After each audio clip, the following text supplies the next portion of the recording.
he didn't answer the door, like just out there. Full frontal or anything, so it was fine. Welcome back to the Rangeless Travel Podcast. We're your favorite adventure travel hosts. I'm Britt, and this is Ryan. Together, we travel the world by plane, train, and 89 Ford Sportsmobile, capturing the beauty, adventure, and culture in every corner of the globe. Currently, we're traveling the U.S. in an old van with our 2 dogs, Layla and Cedar. Every Tuesday, we share stories and tips to inspire you to book that next trip. So go ahead and don't be shy. Follow along with us at Rangeless_ on Spotify, YouTube, TikTok, and Instagram. Let's dive in.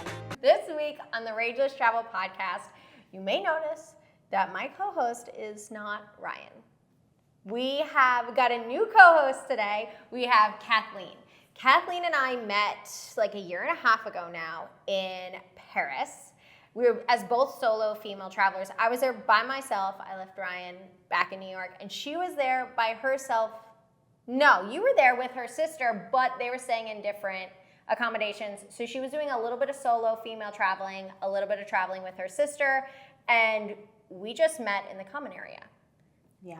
And I think it's really neat how a lot of times traveling you become like instant friends because you're sharing this common experience and you can leave feeling super bonded in like a good way because you're both like experiencing these like new cities, these new smells, these new tastes at the same time. Right, and I think it was even like 4 of us, like 4 women. Yeah. We were like bonding over and giving each other advice. And I even remember talking about that day and being like, wow, like you really stuck with me after that. And I think that's why we're still friends, and now we've met a year and a half later. Yeah, this is our first time meeting in person, and we met a few hours back, and I was stoked, like, she's in Houston, so coming into Houston and being like, hey, like, I'm going to be in your city. Like, do you want to come on the podcast? Do you want to come chat with us? Like, I think that your perspective as a female traveler is really important because they hear my voice literally every week. They hear Ryan's voice every week, but there's so many different perspectives of traveling. But I'm going off on my own little like tangent, and I want Kathleen to tell you a little bit about herself because I don't even think I'd be able to do her justice. Oh, you're sweet. Okay. Well, where do I even begin? Well, I'm Cathleen. I'm from Houston. I've been traveling for about 13 years now, all budget travel. I studied culinary arts at the Art Institute of Houston, and I worked in kitchens for like 8 years, and then I realized I actually hated it.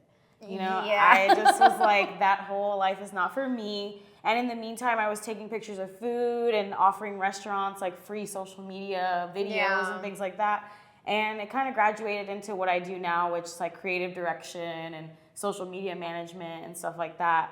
And that allows me to be more remote and travel and meet you. Like when you met me, I was having like a Zoom call, I think, and you overheard my Zoom call. I did. And where I was like, complaining about my job. And you were like, girl, let me tell you, that's crazy. I was like, you need to get what you deserve. And no, that conversation stuck with me for a really long time. So yeah, that's why. So solo travel and travel in general, like even though I traveled with my sister, I actually went to Berlin a week later on my own. Yeah. So like that, like for me, is always gonna be like the best way to meet people in that short, quick time where you'll get this connection that you're like, wow, this is and I don't know if this happens everywhere, when you're going out, you go to meet people, you go to a bar and someone buys you a drink or you talk to them, you don't get like the same thing because you're not as open to it when you're in your hometown, Yeah, I think that you're definitely onto something with that. And then I think also when you're in your hometown,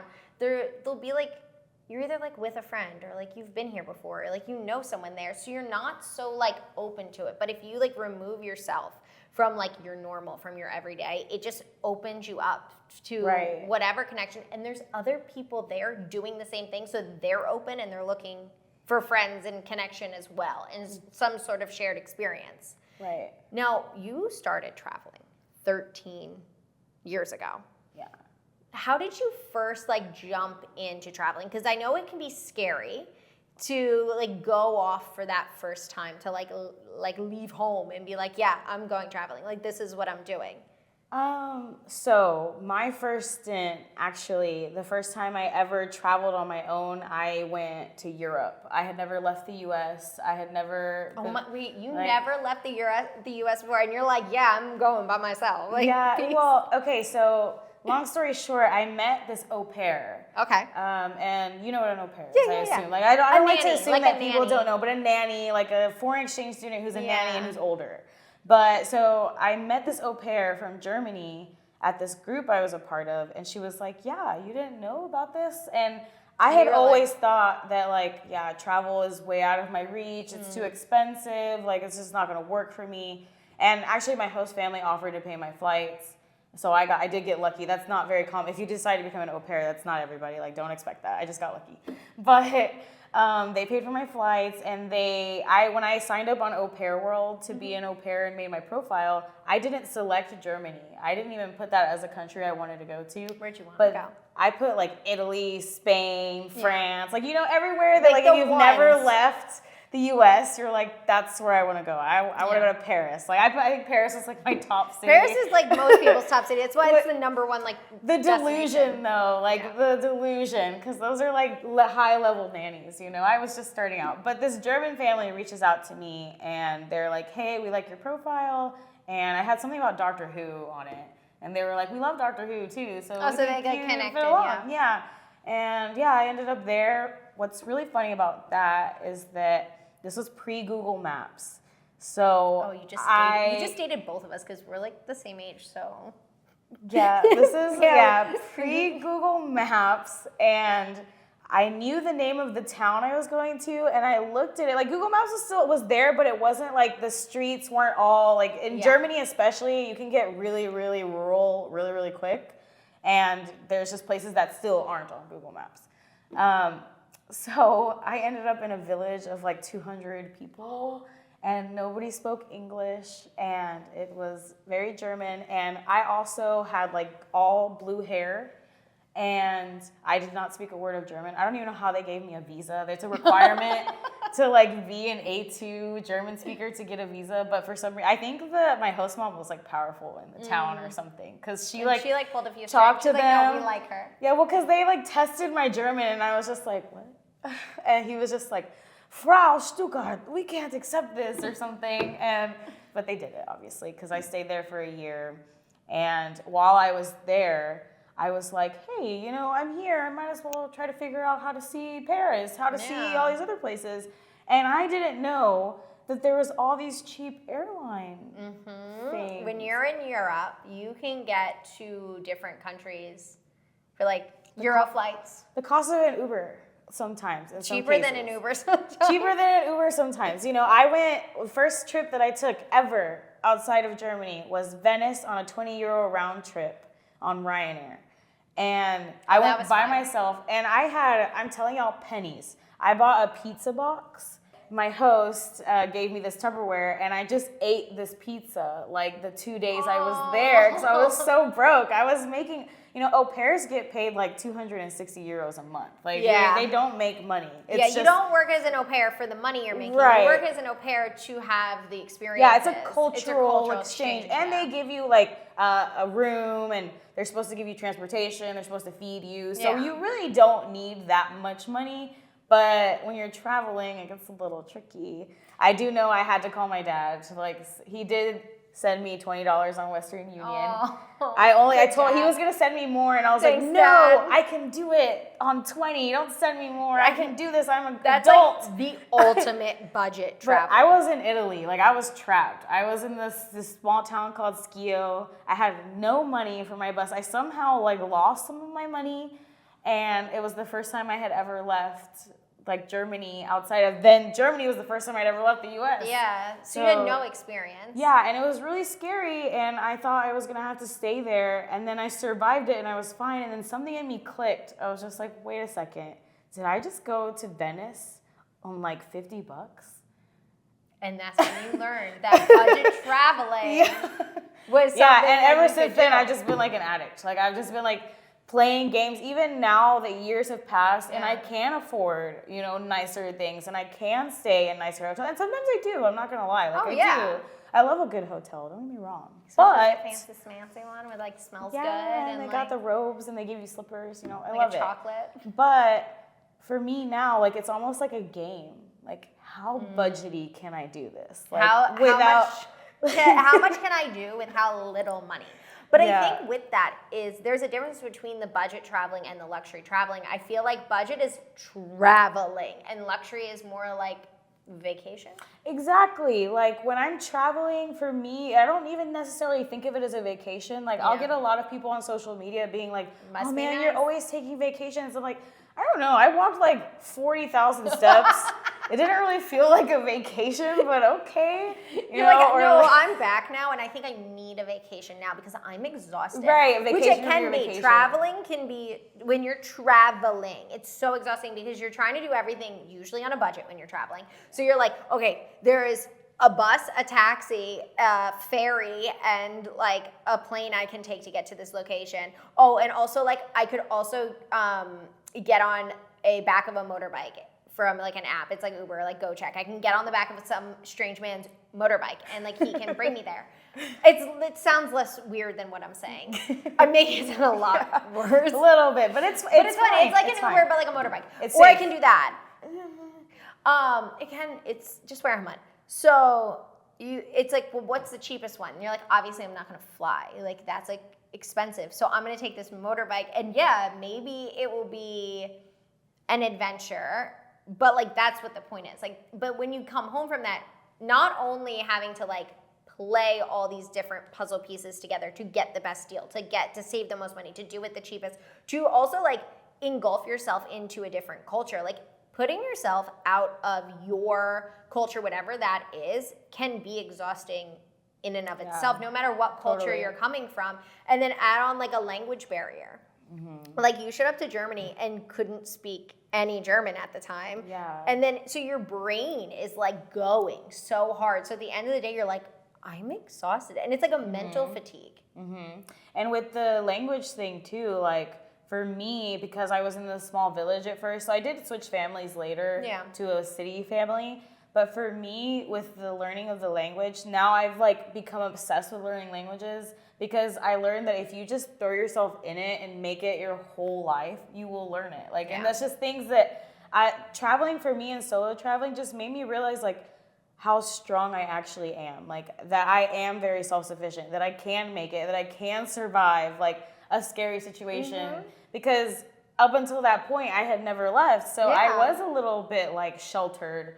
And I did get put in these uncomfortable situations where I was just like, what am I going to do? Crap. And I think that's all part of it. And I think that that's why the budget side of it is traveling. And then I feel like when you're doing a little bit more luxurious travel, that's a vacation because a lot of times in the more luxurious places, you have those creature comforts that you're used to at home. Right. So like when you go to like a resort that's like a luxury, they're going to speak English to you. Like you're not going to need to push yourself out of your comfort zone and speak their language. And if you are, because you're like trying to, you know, be kind and like thoughtful and see that like, oh no, I'm taking the time. It's gonna be like, hi, thank you, bye.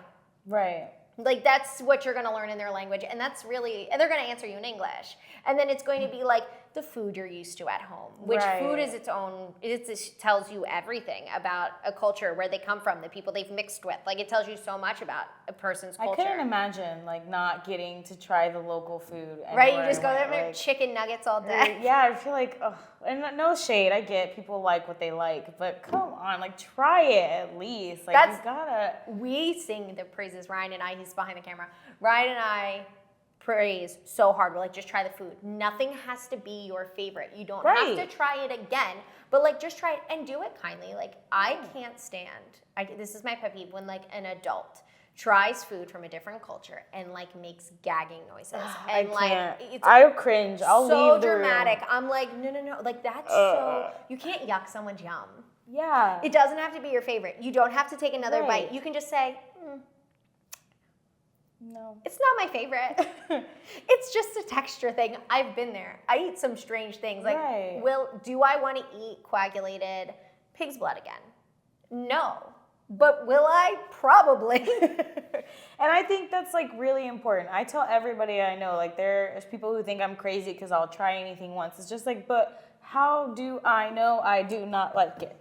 I don't know that. I gotta try it. And yeah, theoretically, everything points to the signs that I might not like it, but I'm still gonna try it because maybe that's because I'm in love with Anthony Bourdain too. I love him. And he is there telling me, like, quit being a little bee and just eat it. And just do it. And if it's not in a little chair on like a dirty gutter and that's where you're eating it in, don't eat it unless you're eating it in the gutter. And you're like, sure, Anthony Bourdain, if you say I should eat the food out of the gutter. Like, he's a ghost that walks next to me, right here, next to me. Anthony Bourdain just telling me, eat it. Eat it. I love him. Me too.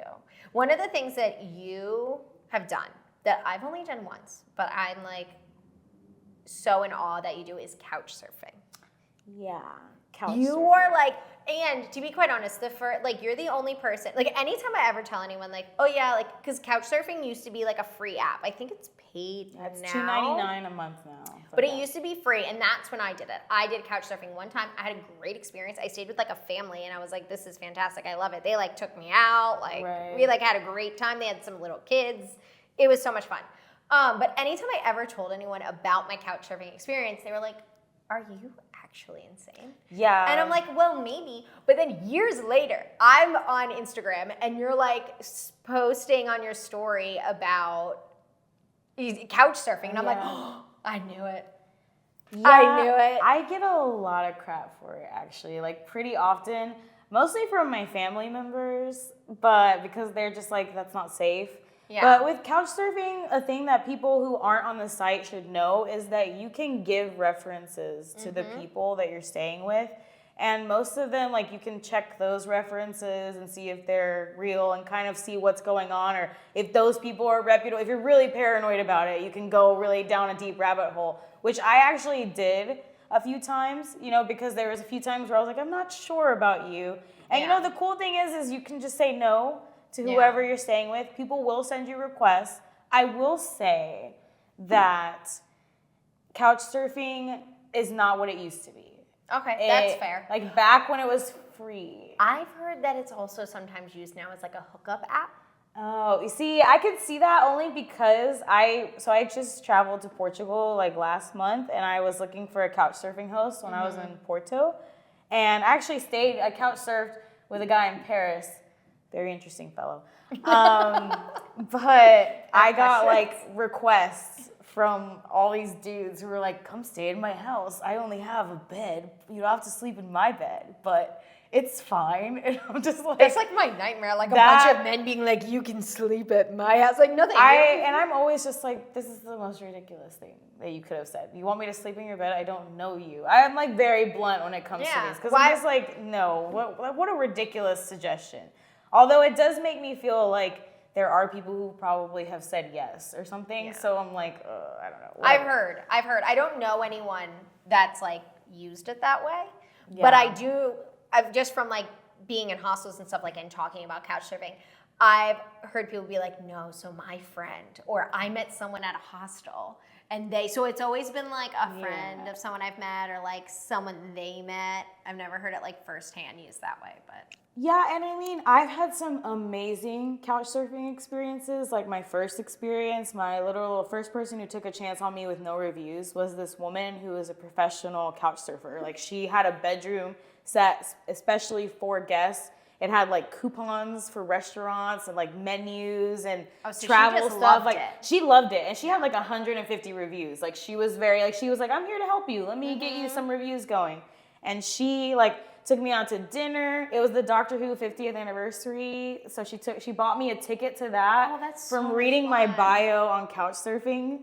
And Doctor Who is like getting you all of the opportunities. Well, it was a big year for Doctor Who that year. So, anyways, but yeah, Doctor Who got me a lot of opportunities. Just gonna talk about that real quick. But no, so that experience was amazing. And actually, she came into my room, like she knocked on my door at night. It was like 9 or 10. And she was like, hey, is it okay if I host someone else? They're an emergency couch surfer.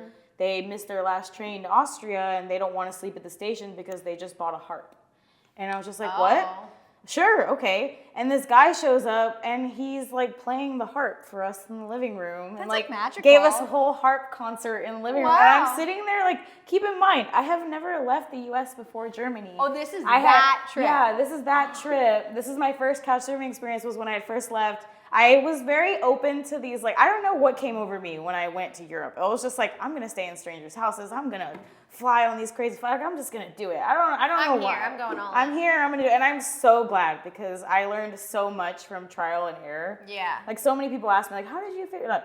I messed up a lot. Like, I messed up everyone. constantly. Like, every baby backpacker, every, like, baby traveler, Yeah. like, you're going to mess up 101 times. You're going to find yourself in all kinds of sticky situations. And then every time you find yourself getting unstuck, you gain, like, tenfold in confidence. Yeah. You're like, oh, my God, look at me. I did that. I can That do was me. anything. Okay. And then with couchsurfing, that really like opened up because I was getting, so actually $260 is what they pay normally, but my host family paid me $360 a month. So it was a little fancier au pair. And they let me like take a lot of weekend vacations and then you get like 4 weeks. So I was like, okay, I have 4 weeks. I cannot afford hotel. Even hostels really weren't like an option for me. Especially in Europe. European hostels are a lot more pricier than other places, like let's say like Southeast Asia. Yeah, right. And so I just I was just like, you know what? F it. I'm going to do it. I did have some not so great experiences, but even then that really didn't tarnish my views on couchsurfing. Like I just did it a few months ago, even though I don't know if you want to hear about Paris guy, but he's funny character. They're all funny characters. Honestly, I could tell you about every single person I've surfed with, and who's like the wackiest like person that you've had? Because I'm curious now. Now that you're like, oh, they're all characters. Paris guy, this guy. What is the rating of this show? Like, because this guy was really interesting, but like, Just go for it. Okay, so I just surfed in Paris. I'm sorry, I can't laugh. All right, I'm gonna be serious. So I just surfed in Paris, right, for one night, and this guy, he had like 80 reviews, and they were all upstanding reviews. So you were really like, great. I left him a great review.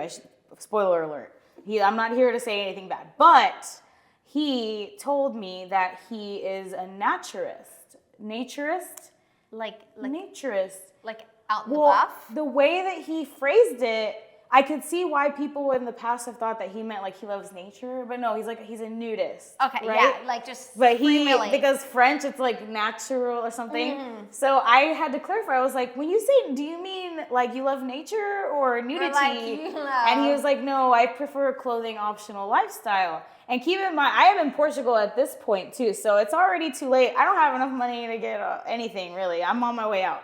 So I'm like, you know what? He's got a lot of reviews, so it's clear that he hasn't done anything too crazy. Like, he's still on the website. He's just freeing Willie, but like he's not doing anything appropriate with Willie. Well, and I get there, and he's wearing like a sarong. Like, yeah. That's it. Like, he's being very like he didn't answer the door, like just out there. Full frontal or anything, so it was fine. But I kind of and the apartment I was in was really nice, and in Paris, like it had Dior bed sheets. It was like the bathroom. Well, yeah, was, because he's got nothing in between him and the sheets. You gotta upgrade the sheets. So freaking fancy. I was just like, okay. But we started talking. He made dinner, and he started telling me about himself. And he actually owns like one of the largest swinger clubs in Paris, and he like has multiple swinger clubs all over France. And he was just telling me about his lifestyle, and just I love that so much. He never once tried to initiate anything. Yeah. He never he was a little bit friendly at one point, but it wasn't like, the thing is that it wasn't. It didn't make me feel uncomfortable. It just felt like a cultural thing. Yeah. He was just kind of like just a little touchy. But French people can be a little touchy. But yeah, but like. Right, it didn't make me feel like he was trying to do anything, but because of the like sexual nature of his work, and he was talking about it, and I was just like, oh, how did I get here? And then he was just like, yeah, how did I get here? He was just like, well, if you want to go, you can go, I can take you.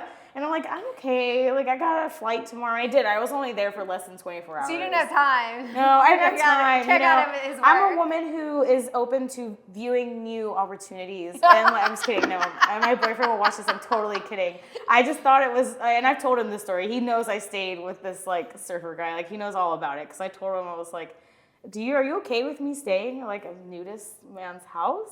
And he was just like, what?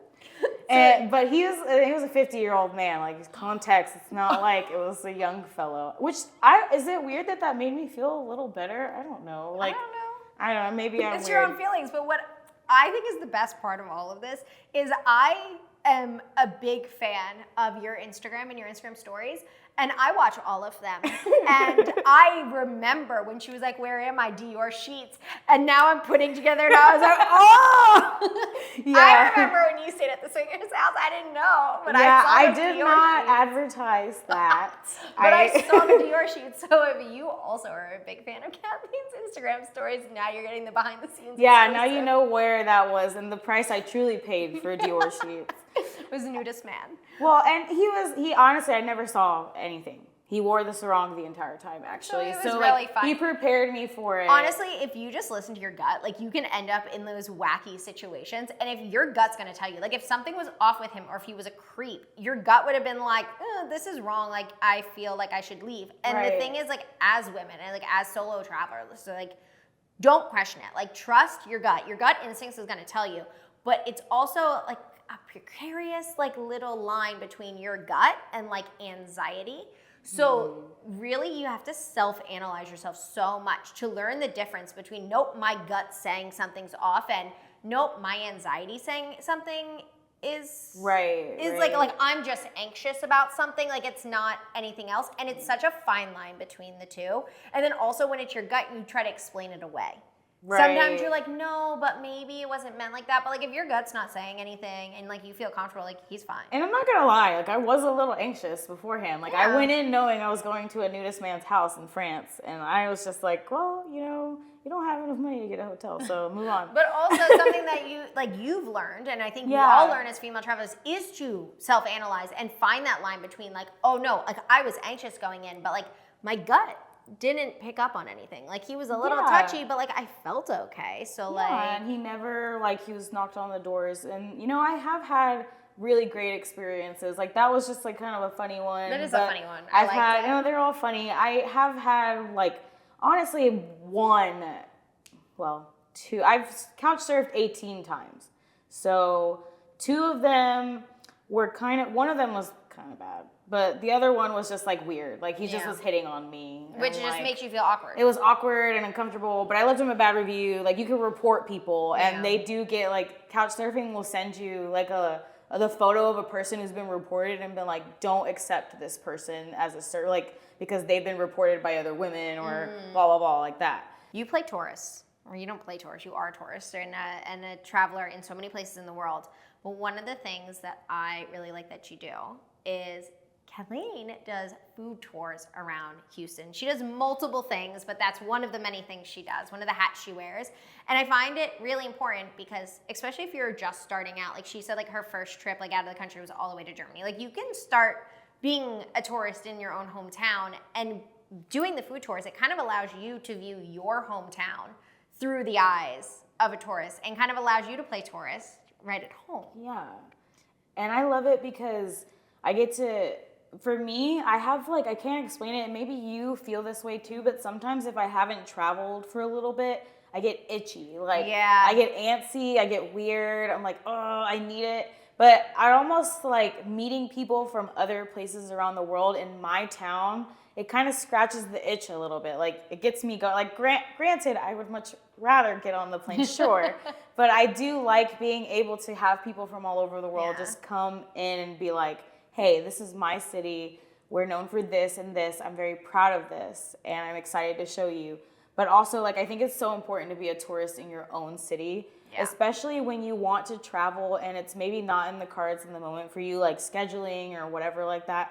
I think people don't realize, I have so many Houstonians who come on my tour who are like, whoa, I did not know that, or what? Or like, that's crazy. And even me doing this tour, I'll have people tell me a story like, or elaborate on a fact that I have. And I'm just like, okay, this is actually really cool. So I now have actually taken the time to go out more when I'm here in Houston. Well, I'm always here, but when I'm out and about in downtown or things like that, I've tried to like try more things out and like try to get more adventurous in my own city, because it's not, especially as a budget travel, or it's not always, you know, realistic to go on a trip every single month. And also like my job probably wouldn't like that often either. So like I do want to keep that.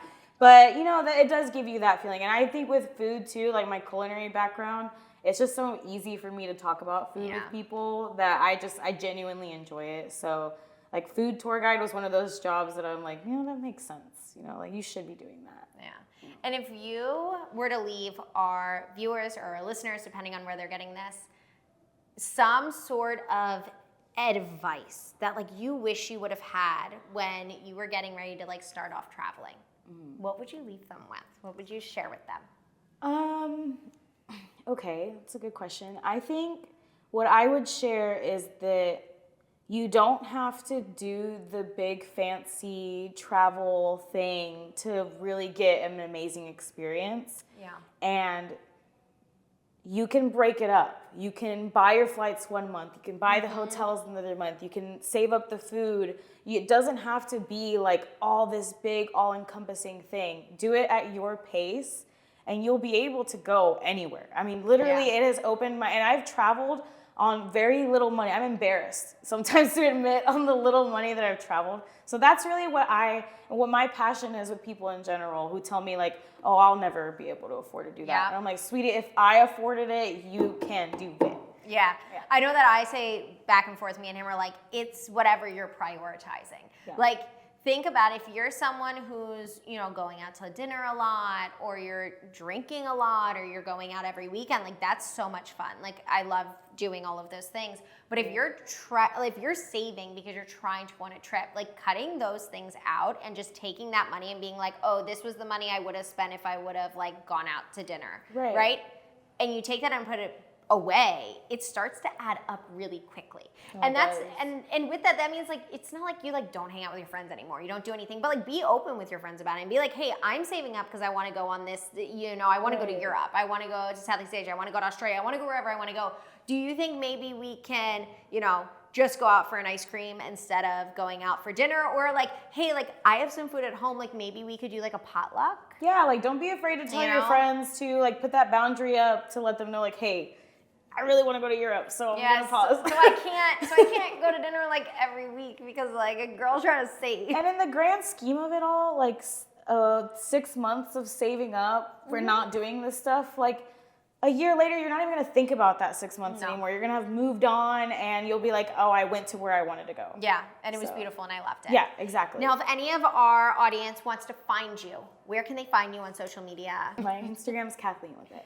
And if you guys are interested in taking her food tour or anything, you can find her at Cathleen with it. And then I will also link her down below. Her links will be here, don't worry. And then if you cannot find her at all, slide into my DMs. I will shoot you over her account and you can find her that way. Don't worry, if you want to get with Cathleen, you'll find her. And that is it from this week's episode of the Rangeless Travel Podcast. If you want more from us, you can find us at Rangeless_ on YouTube, Spotify, wherever else you get your podcasts, TikTok, and Instagram. Until next week, bye. Bye.